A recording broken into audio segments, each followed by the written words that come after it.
really show a statement about how good they are, because even if they beat us by 30 or they beat Hawaii by 50 or they beat PJ by 50, that's not going to do anything for their, are they as good as they were? At least this team is going to be potentially, a 7, 8, 9 win team. Right.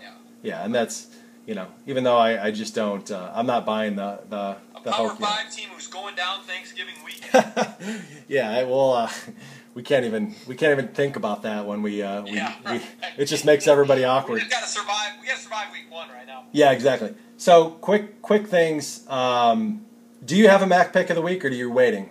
Is it the Huskies? I would like to see those lines. Yeah, you got time. You got time. Check out his Mac pick of the week. Check out the Guider and Tea of the week. Usually a little, in the Kanapke. I don't remember what I say. It was just pick. But he had a good year last year. You had a good year last year, I believe. You're right back in the mix. At one point, I believe I was 9-1. Yeah, you struggled. I faltered a little down. And the Quins are probably going to be pushing to get their picks on there. I know at some point. I know that. So we'll see. He's skeptical right here. But let's real quick. Obviously we talked some UVA, but Illinois Northwestern just. Yeah, our home state. It's bad. We don't necessarily have a lot to be. It's really bad. Real quick, the Illini, big changes, and you were saying too, you expect them maybe to come out and play some inspired ball. I think so. That line went from. That game's been home on a Friday night. It's kind of a unique setting. You don't see that much in Big Ten ball. Well, there's going to be about 17 Kent State fans there too. So. Yeah, exactly. So but I think that they've had so much scrutiny on their coaching and their AD, all the sports departments down there. It's not been good. It's been a mess. I think they'll come out and play some inspired ball because they do have talent. They do have talent there. Yeah. So I think it's at home. Maybe different if they had to hit the road right after hearing about this coaching news. But I think that this, I don't think that's a problem. The other Friday night game, real quick, just to mention, because an Illinois native, PJ Fleck coaching against Michigan State there, we're going to hear, all of you people are going to hear a lot about PJ Fleck. Way too much.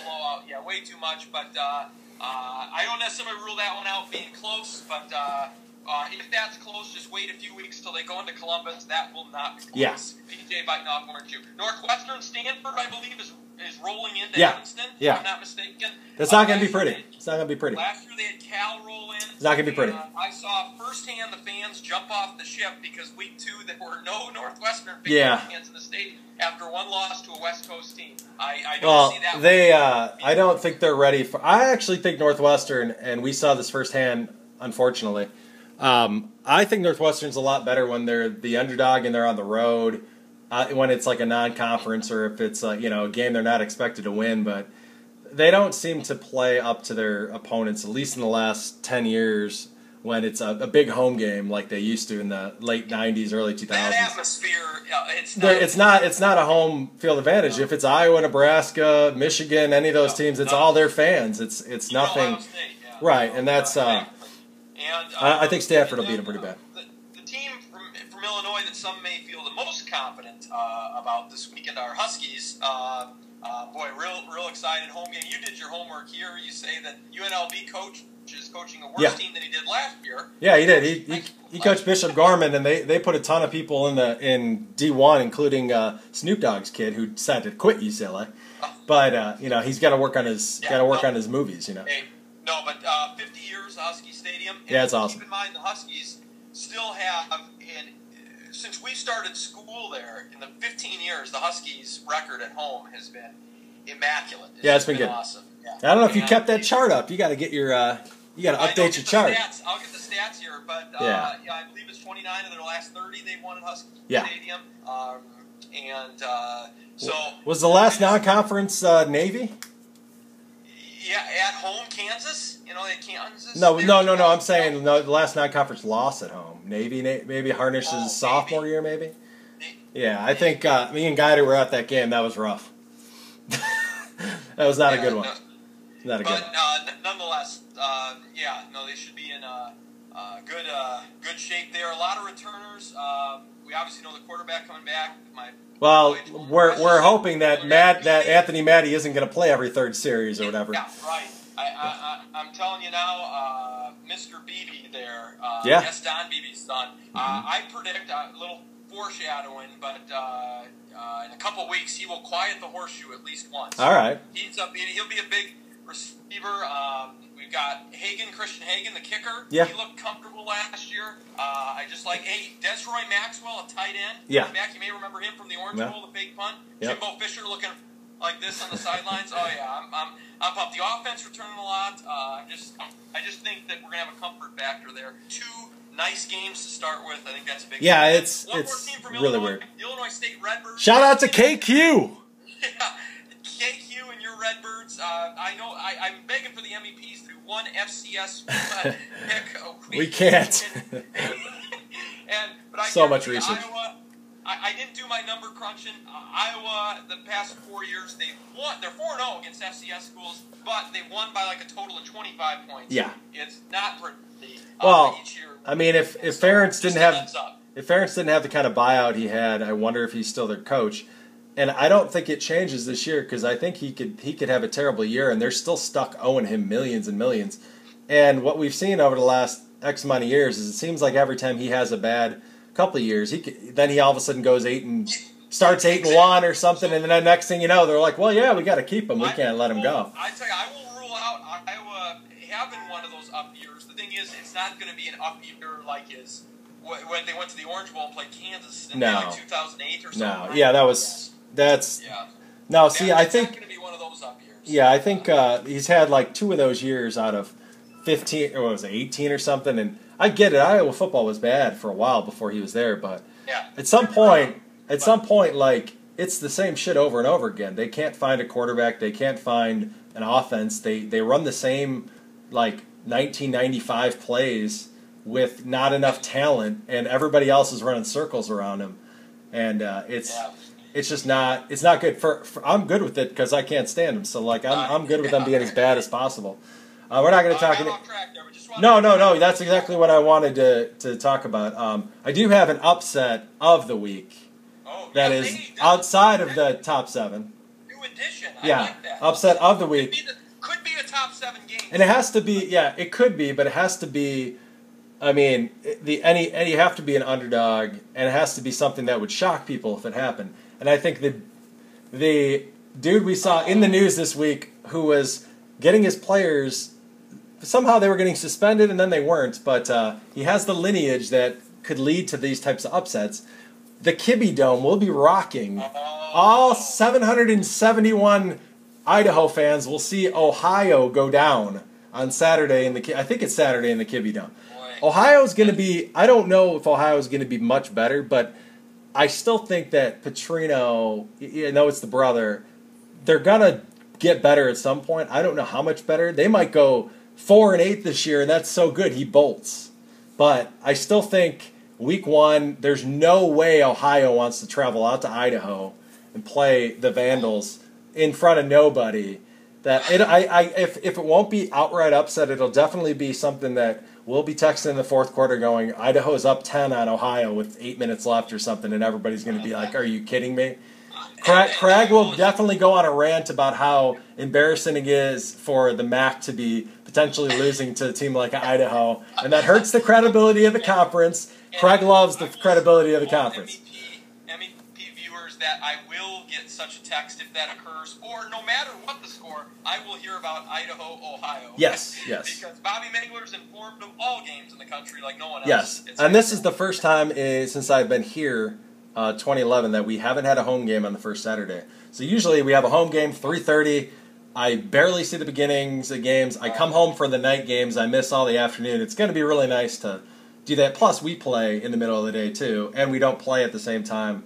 As any other game I'm really interested to do. I'm going to do the iPad and the computer and the TV for the Irish and the Huskies. I'm hoping the Huskies is very open. Both are very calm and relaxed. But I'm excited. Craig said that there is going to be beef at the tailgate. I don't know what else. I'm sure there's going to be a few full of bongos to start the year. Right Right, I actually just looked at a picture of my very first Labango. Wow. Dan Geider encouraging me at Ohio State. Was it Ohio State? September 2nd, was it Ohio State? 2006. Because that was my first ever time with the Quins at a tailgate. Wow. September 2nd, things you don't even know that are getting dropped right here. Yeah. Now there's a stat for you folks, but a lot more on that NIU Ohio State game. Oh yeah, we might have to have you pop in. I'm not sure which week we're gonna have Geider. Next week we're gonna have my boy Chris on. Oh, this is fantastic. But I don't know if we'll be video. Might just be audio. But Chris is an avid Cal fan. Yeah. And is he San Diego State too, or no? That's Eric. Eric. I don't know if Eric will get on, but Chris is an avid Cal fan. But he's very much following the Who's. That's become his. Yes. He's a huge fan of Tom Day, as we all are. Tom, I am looking forward to where are you going to be? If you're not at all 12 Husky games this year, all 14 Husky games. I don't see which game he can't make. I mean, I think he should be at all. I think he'll be at the full. Right. I mean, they're Miday's in Boston. I mean, they State Racers. Yeah, I don't know. We could skip that one, but we're gonna get Smiley to a game. I don't know which one yet. I'm hoping one of the Saturdays in October. I'm hoping that I have a ride lined up for him home because I don't know if he can handle going out post game with the crew. That might get dicey, especially if. You know what? I think Tiffany and Tony need to make it. Yeah, there we go. Hey, Jesus Christ. Dan Walter, it should be. If I'm getting Smiley to go, I believe Dan Walter should go with as well. I can't wait to hear stories of the Jordan/Bill Walter bachelor party last weekend. It was apparently incredible. Like a babe show. Yeah, I heard there was. Her DJ Soko made an appearance, which is excellent. I hope he makes an appearance every weekend. I hope he somehow takes over Molly's this Saturday and shows everybody, the right way to celebrate a Husky win. And in the event we lose a game this season, I hope he shows everybody the right way to celebrate a Husky loss, which is with an excessive amount of alcohol and a lot of yelling. I guarantee you, no matter what, there will be a lot of yelling. Absolutely. The volume just picks up this time of year. The number of texts pick up. Yes. The volume picks up. If you don't have an unlimited plan and you're connecting with me, then you should probably get an iPhone or something so you can get iMessages or something. But my whole lifestyle changes partly because the MEP'S, because of the Quins, because of all this. It changes in late August, and it will stay as such through early January. Yeah, and obviously to wrap up, that's the top 7 for the week. You can still see it. I like them. I always say bet them all together, but also tease them down. You got to have a little bit of leeway. We don't know. The last 2 years, I'm doing this differently this year for a reason. The last 2 years, somehow the top 7's been absolutely 50%. Just the weirdest thing in the world. I don't know what it is. We need to shake out of it, and I'm hoping that a different format, a different voice. Also, I'm hoping for an earlier pick of them in the week, where I'm picking now maybe Monday or early Tuesday rather than waiting. Sometimes you're overthinking. Go with the first gut. Go with the first thought. These are the 7 best. I usually write down 10 to 15 a week. I go back over them. I do more research. Yeah. And I think it'd be key to look at what your record has been at your number 1 choice, your number 2 choice. Yeah. That's. You've got skill. I need an intern. Yeah. Yes, we need to hire more people to the MEPs. We're gonna at some point it'll connect. We had a lot of followers from Singapore, very interested in the Mountain West Conference preview this year. I don't know why, but do your best to post this everywhere you want. Know that I swear at some point in there. So if it's if you're showing little French toast or you're showing little French baguette or God forbid if Ella ever sees this, let's make sure that she knows that she's gonna have to earmuff it at some point. When we get the Quinn brothers on, that might be that'll probably be rated R or NC-17. Yeah, I think Geider will probably have alcohol involved. That's one thing I'm missing here. Yeah. And it's Monday night. It's it's 30 beer night for some of our friends, but not us. But that's it. Week 1. Heights is a Chippewa. Top 7. Hey, Todd Heights is a great man. Never forget that. Trevor, he's not as much. But thanks to Matt. Week 1. This is going to be long, so I hope it uploads. If it doesn't upload, this is going to suck. But take a look at the top 7. Shoot me your comments. Please ask me if you want to be on this thing, and if you want to FaceTime like Matt. He did well rocking some garb, having some different things. I'm excited for the Quins are going to see this, and Craig might have 17 hats to show us during maybe every NIU hat. And Craig needs